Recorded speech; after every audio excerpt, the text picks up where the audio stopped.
Good morning, everybody. It's Anne Sinclair from Digestive Detective, and today we're going to talk about diverticular disease. So what is diverticular disease? Well, it's a collection of diseases that affects the diverticulum. So what's the diverticulum, you may ask? So they're little out pouches that are formed on the lining of your large intestine. So they balloon outwards.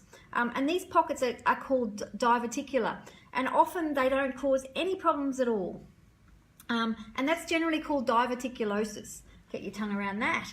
So diverticulitis is what happens when those little diverticulosis become inflamed. So they become inflamed often when inflamed and infected, often when little bits of poo basically get stuck in those little pouches. They get trapped in the pockets, and then they cause infection. Generally, you have fevers, stomach pains, all those sorts of things. You'll know if something's going on. Occasionally, once you have diverticulitis, those little pockets can perforate, and then that's really problematic. You need to be in a hospital setting to have treatment for that. So probably diverticulitis is the most common complication that can occur with diverticulosis. Why does it happen? So there are four main factors that contribute to the development of diverticular disease. One is, it's interesting to note that this condition wasn't really a condition until after the First World War. So it's not in any written records before then. So and it's also known as a disease of the modern world, essentially. So factors that we need to look at are, one is diet, and our Western diet plays a huge part in this because we don't we have a low fiber diet. It's high in saturated fats and sugars. So low fiber, when you have low fiber, and this is why I bang about it forever, low fiber means slower transit time. Slower transit time leads to our second factor, which is constipation. And lower fiber diets have lower transit time, like I just said, and they also don't have as much stool bulk. So what happens with this is these two factors increase the pressure in the interluminal space that's in the bowel, and they can often cause a blowout because the poo's drying really hard, and it'll cause a little diverticular to blow out. And then that creates the little pouch or the little pockets. So the third thing is unavoidable, and that's generally age. So the risk of getting diverticulosis increases with age. And I would say to you, I've never seen a client under the age of 40 with diverticular disease. And usually, if they did have it, they would be a male, because it generally shows up more there. Research shows that 60% of incidence of diverticulitis is over the age of 80.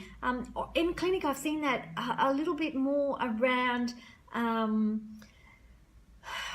I've seen mostly women that are around 50 to 60, and generally it's exacerbated by high stress. Something high stress is happening, and they don't eat as well as they should, and then turns pear-shaped basically.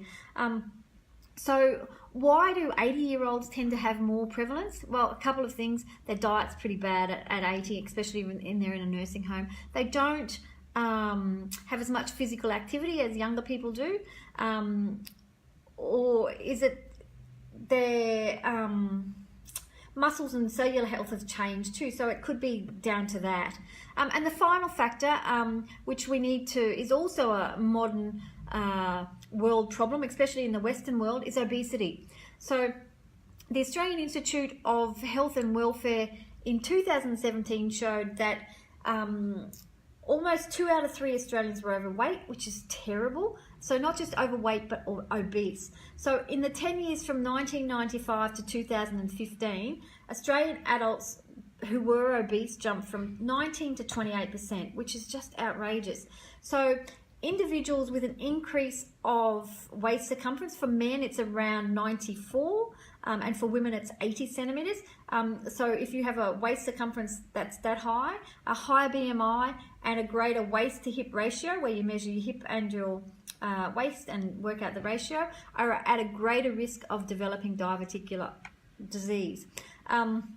And this is generally because they also would have lower fiber, higher fat diets, perhaps. Does the increased fat tissues basically can negatively impact the intraluminal space that I talked about before? Perhaps. So how many of these risk factors do you have? Do you have any?